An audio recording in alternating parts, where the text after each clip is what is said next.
A new Samba TV and Harris-X survey finds that most registered voters no longer have traditional television subscriptions, prompting a need for campaigns to increasingly shift advertising to streaming services. The poll found that only 49% of registered voters nationwide have traditional TV subscriptions, and the figure falls to 39% in 10 key battleground states. But more than 80% of registered voters nationally and in key battleground states indicate that they stream television. Joining us now to dive into how campaigns are reaching voters this midterm cycle and how they can do better is former Bush administration staffer and current senior vice president of Samba TV, Dallas Lawrence. Welcome to Rising, Dallas. Good morning, everyone.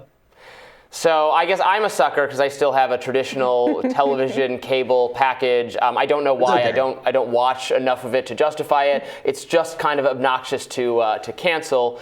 But what are the campaigns doing to reach people? And I assume you mean on Hulu, on Roku, on other streaming services, et cetera.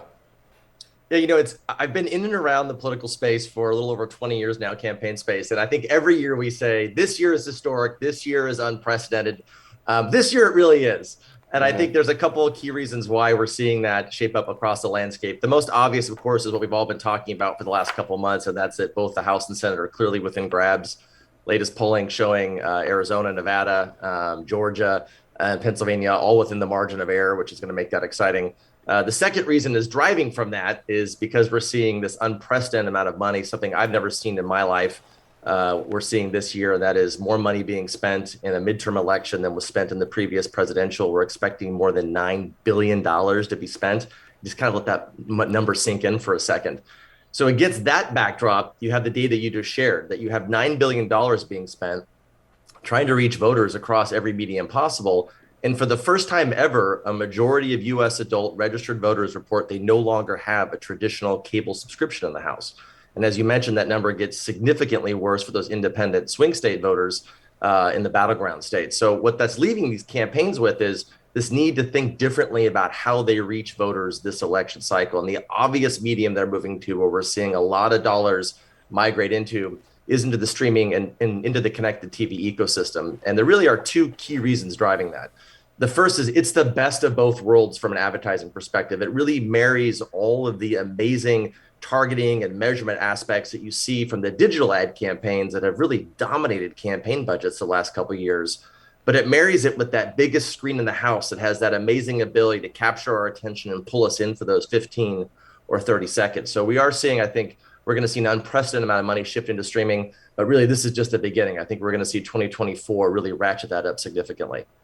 Yeah, I'm like Robbie. I'm a cord cutter, I guess, but maybe you can't even call it that because I have never had a cord. A cord never. You're a cord never. Well, I mean, and I actually saw my first campaign ad outside of maybe YouTube last night as I was watching the Phillies game, and I saw both a Dr. Oz and a John Fetterman advertisement, and it struck me because not only do I not have cable, I generally don't watch things that stream with ads. Period. So how do you get around, or I should ask, how do you get to people who are exclusively watching HBO, Netflix, right, full direct streaming, no ad type services? Well, what's really interesting is what we see from some of the survey research and from our own data at Samba, where we're able to see everything that hits the glass of the TV screen that's being watched in homes, is that really 90% of those who stream today are watching what we call AVOD, advertising supported video. They watch it. It may not be their primary source of TV. They may have a background. They may have HBO. They may pay for the subscription, but they might have YouTube TV or they might have Hulu TV with ads where they are watching an ad supported version of that. And what we're going to see in the next kind of 4 to 5 weeks, starting in the next 24 hours, is one, Netflix is going to be launching their ad supported tier. We think that's going to attract tens of millions of folks. Tons of those are cord cutters who are cord nevers like yourself, but a whole bunch of those are also password sharers who are kind of riding on mom and dad's password. They're going to be cut loose by Netflix and be engaging in this ad-supported tier. And then in 3 weeks, you're going to see Disney launch their ad-supported tier for Disney Plus. So you're going to have the largest influx of ad-supported streaming inventory in the history of the platform, of the mediums, happening in the next month or so. And I think that's really going to be, that's why I say I think 2024 is going to be the year where streaming and connected TV really comes into its own. But you mentioned a great thing about social media. Like, I think what we're seeing is also fascinating this year is a break in the generational divide between which social media channels we're using to engage. You have the older demographic still using, mom book, Facebook as their primary source, but you're starting to see the generational divide between the younger millennials and the Gen Z, where YouTube and TikTok are now the top two sources of social media platforms they go to on a daily basis. I think those platforms are going to start having a bigger moment again in the political space in the future. So Dallas, everyone's talking about Netflix's announcement that they're going to kick everybody off of these, sharing passwords. Is that the end for you, Bree? No, wait, well, this adds a little bit of a dystopian angle to it, where is part of that push not because they just want more revenue for people paying for more accounts, but because advertisers are upset that they're getting boxed out by these platforms, and they're trying to push folks into signing up for an ad-inclusive tier.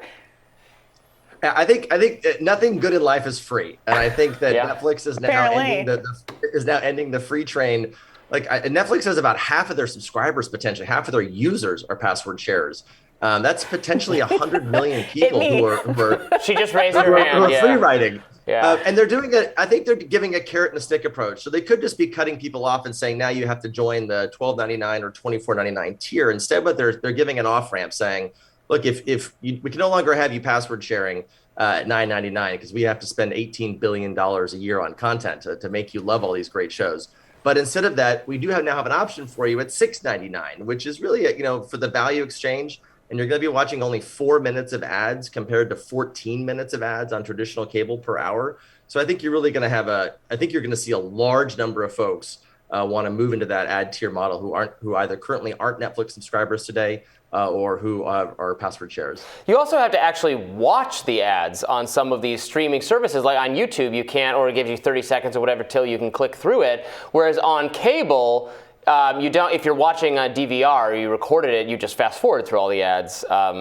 So it's no, you don't. Yes, you do. I do. Yes, you do. Yes, you do. You're absolutely right, and that's why we say this really is marrying the best of both worlds. Because if you think about some of the other capabilities that the streaming ads are going to bring to political campaigns, it's going to really revolutionize how we think about the type of ad unit we're able to deliver.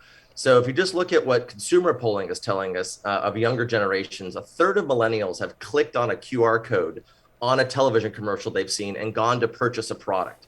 So think about that in the political context. Now, you can have a QR code on these political ads that say, click here to donate $5. Click here to tell us who you're going to vote for. Click here to tell us if you've already voted, so we can cross you off our GeoTV outreach. So you're going to see, I think, a real revolution in how we think about the creative experience, how we think about the ad that we're driving, how we're able to measure and target to the household level for political campaigns. Have you done that, Robbie? Have I done what? Use a QR code. We're millennials. Have you used a QR code to click and buy something off the internet? No, I hate using the QR code. I resent it being imposed on me at bars and restaurants where they make you to order. I have to pull up. There's a local restaurant I will never go to again that has a separate QR code mode for drinks and for appetizers and main courses. Robbie is America's oldest millennial. Thank you for joining us, Dallas. We really appreciate it. Thanks for having me. We'll have more Rising for you right after this.